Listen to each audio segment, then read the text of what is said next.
All right, everyone, we have reached our last segment of this webinar. Pretty exciting stuff. Let me welcome in Dennis Fish, COO with the IM Group. Dennis, how are you doing today? I'm great, Mike. How are you this afternoon? Wonderful. Hey, Dennis, tell me a little bit about the IM Group and the role that it plays in assisting lenders with their collection strategies. Yeah, so at its core, IM Group Marketing is a customer communications firm, right? So we specialize in working with our clients on crafting not only the right message, but also using the right medium for that message. And we do that to support all aspects of our client's business, whether it's customer acquisition, whether it's customer service, whether it's customer collections, and everything else in between. So what we do with our clients is that we help them take, particularly in the collections world, right? So we like to help our clients to take a little bit of a different approach. Oftentimes, particularly in the deep subprime world, collections is just purely a dunning approach, right? It's, hey, you owe me money. Let's get that payment in.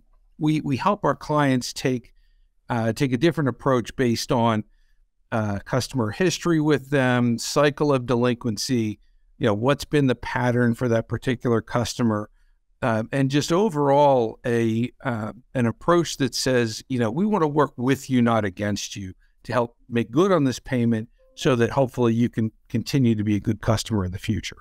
Okay, no, that's awesome. So, that's very interesting. So let's dive a little bit deeper in here. Talk for a moment about your thoughts on how lenders can better leverage written communication, I guess, in their overall messaging strategy, to get better payment results.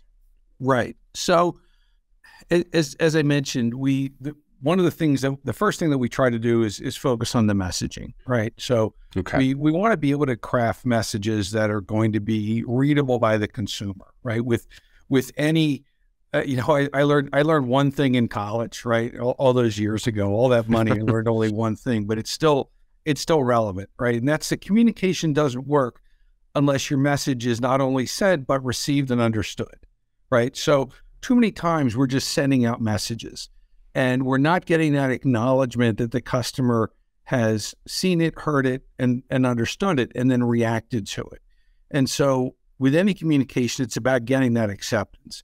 So what's going to be accepted more, the, hey, you need money, or the, hey, we're here to work with you message? And so we have found time and again that in the subprime and deep subprime world, that messaging that tells a consumer that, all is not lost here, right? You're not going to go to charge off. We're not going to suspend future borrowing activity. Okay. We understand the position you're in, right? We lent you money because we understand that you are, as a consumer, periodically in and out of financial difficulty. And so let's make sure that we work with that consumer all the way through and let them know that if they can make a payment or come up with a payment arrangement, we can continue to work with them in the future. Then the second part of that is the medium, right? We communicate so heavily with consumers electronically that, the concept of cutting through the clutter has really shifted from the mailbox over to the electronic medium, whether it's text or whether it's email. Consumers are just bombarded with electronic messaging, and oftentimes that letter, it conveys a little bit of a different level of severity, of importance.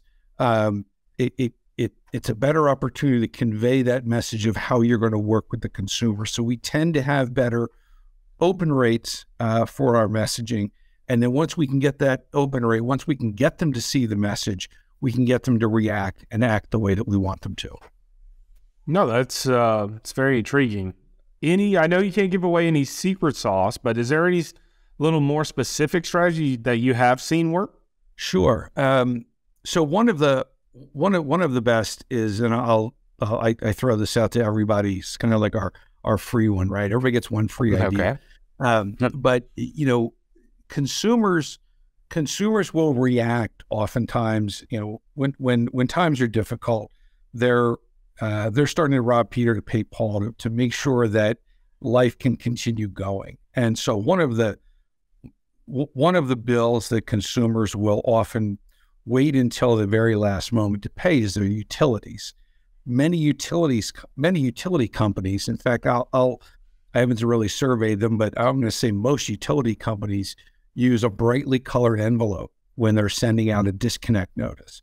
Consumers know that. Consumers see that envelope, and just by the color of their envelope, it's like, okay, now it's time to pay attention.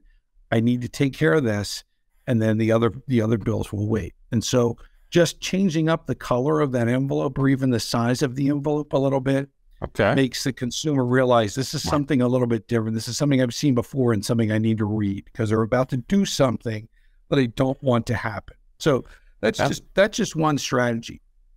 Other things that we're going back to, just kind of holding that carrot out there, making sure the customer knows that, many lenders entice consumers to open a loan with them by saying, hey, look, our best customers can borrow more money, bigger loans, better terms in the future.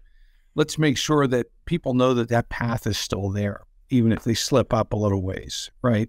They don't have to go to another lender to start down that path. So letting them know that the reasons why they first opened a loan with a particular lender, those things are still out there for them. Okay, awesome. Any metrics you have? Anything that, what type of success a client could see from this type of program? Whether it's mail or whether these messages are sent in text form or email form, the cost bases are different across the different media. But what we really focus on is that, that initial engagement rate, whether it's an email open rate or, being able to track whether or not a consumer, received your mail piece or started to engage with it to get that message. That's really what we're focused on tracking. And we'll typically see that our messaging approach is getting a 3 to 3.5 times, times the engagement rate, right? So we're engaging with about 3.5 times more consumers than a typical and traditional dunning approach.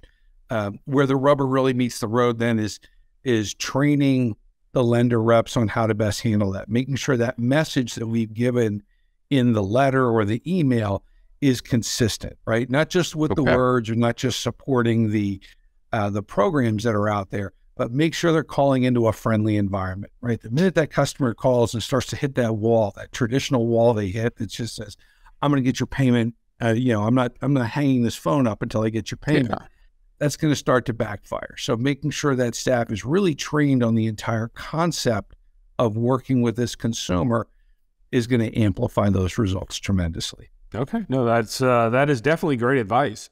So if I'm a lender or servicer out there and haven't been doing a great job on collections, is there any steps that the IM Group can take to help a lender revitalize their collection efforts? Yeah. So the first thing that we want to be able to do is kind of have an open conversation, just sort of open the books a little bit about, what have you been doing? What works? What doesn't work? Let's talk about, those points, the current points of contact, where you're making those points of contact. And let's take a look at sort of what that customer journey looks like. How often do they naturally go in and out of delinquency without really any prodding at all? And then we're just going to, we also want to take a look at what those messages are. And then we're going to come in and we're going to overlay, either changes or in some cases, a completely new collection strategy. We try to keep things simple.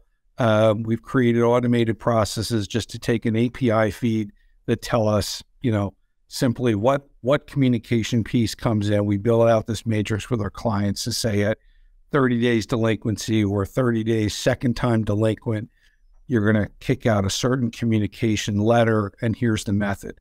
We simply take that data in an API feed and we execute on it on our end. Again, whether it's text, whether it's email, whether it's a piece of written correspondence, even if it's a post-charge-off legal letter that has to go certified mail, we can execute on that within 24 hours of getting that API feed and instruction. So we make it simple for our clients. We build an automated system that then just goes, and then we make sure that we have the ability to do some testing around that, some message testing, some A/B split, message or creative testing to make sure that we're always trying to make sure that we're getting that best readership possible. Okay. Awesome. Well, Dennis, I appreciate your time today. I think the lenders and servicers that watch this will definitely find this information valuable. So I definitely appreciate your time today, Dennis. Thank you, Mike, and we certainly look forward to being able to help any of your platform users really optimize their collection efforts. Awesome. I appreciate it. All right, everyone. That was the last one. Dennis Fish with IM Group with some awesome information there.